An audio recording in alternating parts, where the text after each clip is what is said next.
I'm telling you, the piece that our next guest wrote was as good and in depth about the Manziel family, where their fortunes came from, and it's got everything you could ever think of, from connections to Jack Dempsey, cockfighting, shady oil deals, murder, numerous generational family arrest.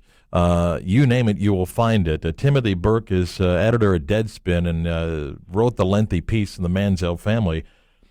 I mean, there's like chapter after chapter. You could do a movie on so many things in that piece right there. When you started digging, did you say, "My God, where does this go?" When you started doing research on this?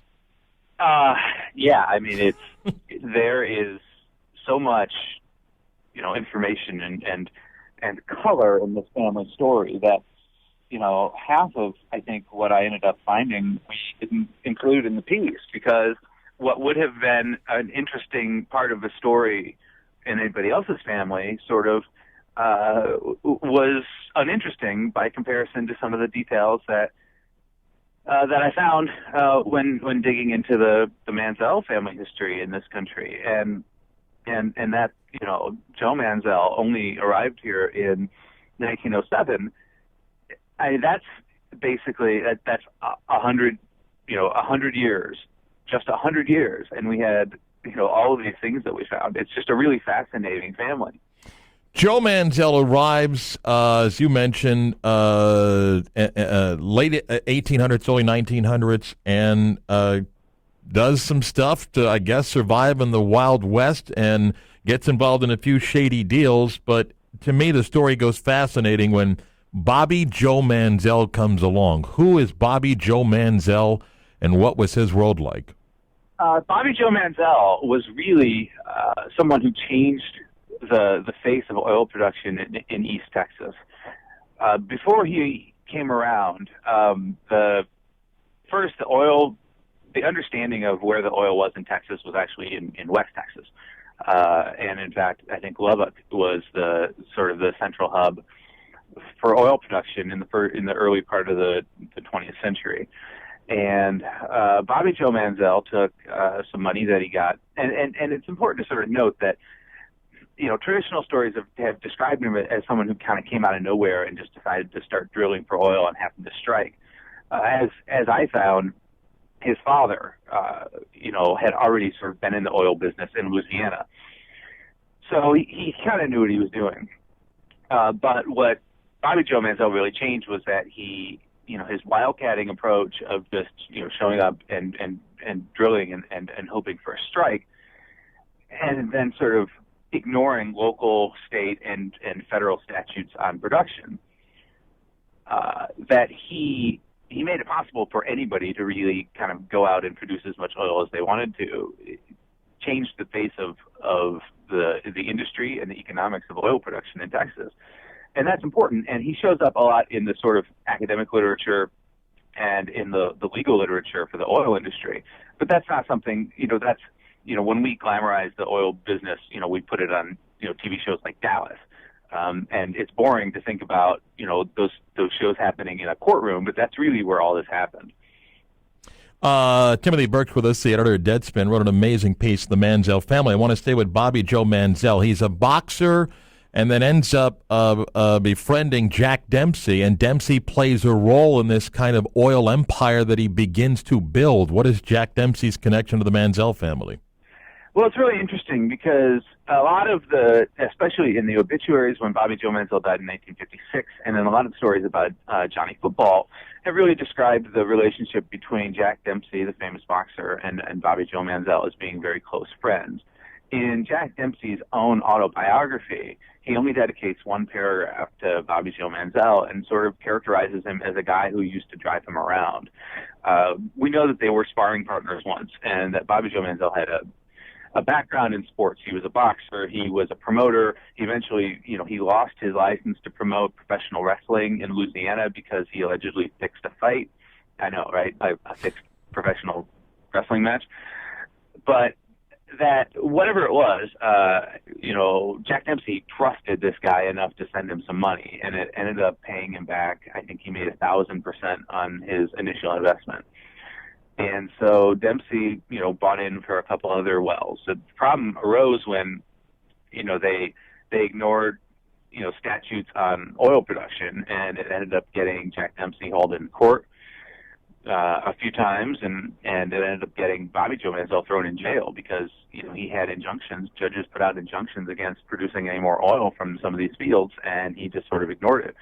And what ended up happening is that he won a couple initial court victories that overturned these laws, but he found himself in a lot of trouble later with some wells that exploded.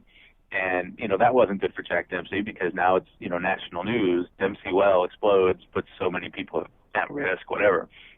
And, so the relationship between the two of them really sort of is characterized very differently based on whether you ask Jack Dempsey or Bobby Joe Manziel how good of friends they were. The name Manziel these days is known for Johnny's football fame, but there was once a time, as you write, that when it came to cockfighting, it may have been the most powerful name of a sport that was illegal. Yeah, I mean, Bobby Joe Manziel was such a major promoter and breeder of fighting cocks that he had his own private plane that he would fly them to the various places, some of them legal, some of them illegal. And then, here in Florida, cockfighting was actually legal until fairly recently. We were one of the last states to ban it. And so the national championship, the World Cup of cockfighting, were actually traditionally held there in Orlando. And, Johnny Manziel's grandfather was the 1983 world champion of cockfighting. And to this day, in places where cockfighting is still legal, Latin America, the Philippines, etc., the Manziels are spoken with, their name is spoken with reverence for the breeding and training techniques that they sort of introduced to that sport. Timothy Burke's with us again, editor of Deadspin, the incredible piece that he wrote about the Manziel family. You go on to write more generation and generation until we get to Johnny and his father. And there's plenty of cases. There's drug trafficking. There's murder connections, all sorts of things. Is there something common that you point to outside of a family that took a lot of risks, that perhaps did what they had to do to survive and then took advantage of their friends in government and politics and their leverage and power? Is there a common theme, Tim, that you see generation to generation? I think there are a lot of parallels. I think that the idea of someone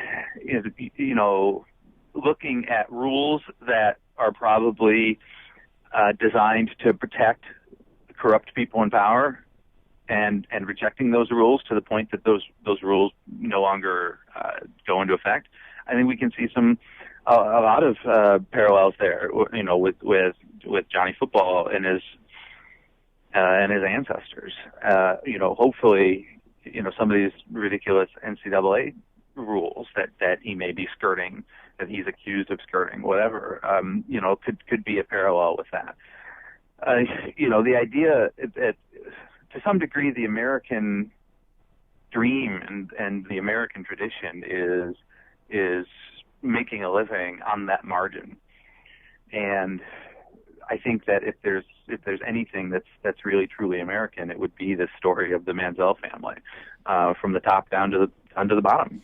It is interesting because as you write for better than 100-year history of this family, you almost wonder if Johnny Manziel was born in the 1920s, what he would have been. I mean, just kind of. Well, yeah. I mean, and I know it's sort of common these days to draw comparisons to popular television programs, but anybody who's a viewer of Boardwalk Empire or Justified or any of these sort of programs see these fictionalized accounts of things that in my piece on Deadspin were real, and these things actually happened. But I think that if you almost look at the rest of his family, and this is what really led me to start investigating this in the first place, is a lot of columnists, including one there in Orlando, just sort of saying, Johnny Manziel is out of control. This behavior is inexcusable. He needs to get himself together. And in reality, it's very possible that Johnny Manziel is the most well-adjusted member of his family. And that to criticize him is really sort of ridiculous. I mean, he's a 20-year-old college kid who's been provided a lot of opportunities, has worked hard for others, and has been characterized as a member of a very wealthy family, when there's significant legitimate questions about how much wealth his side of the family really has. Well, I think it's interesting, and I think I know where you're going. The point, which I've said, is if you're going to criticize Manziel, have some context. Now, I had a little bit of an idea, nothing like what you wrote, and now I've got a much greater. And my sense is I don't excuse him of his wrong actions. If he broke a rule, he broke a rule. But I also would tell people, have an understanding of what his life was growing up and his father's life, and then you can understand what was taught. And what I thought was interesting out of the Wright Thompson piece, that people were like, well, someone needs to tell his dad how to raise his son. And my point was, well, you don't know how his dad was raised. So if you don't get context with that, how can you tell me what you think is right for Johnny Manziel? Right. And I think that we don't know a whole lot about what Johnny Manziel's dad's sort of upbringing was, other than that he states, several times that his father was kind of absent, and that he really aimed to be a better dad to his kids than his dad was, and certainly what we found is some significant questions there, and really the sort of the behavior of some of these kind of small time cons and grifts that are not really reflective of what people who were born into money, it's not really reflective of the way that they would behave.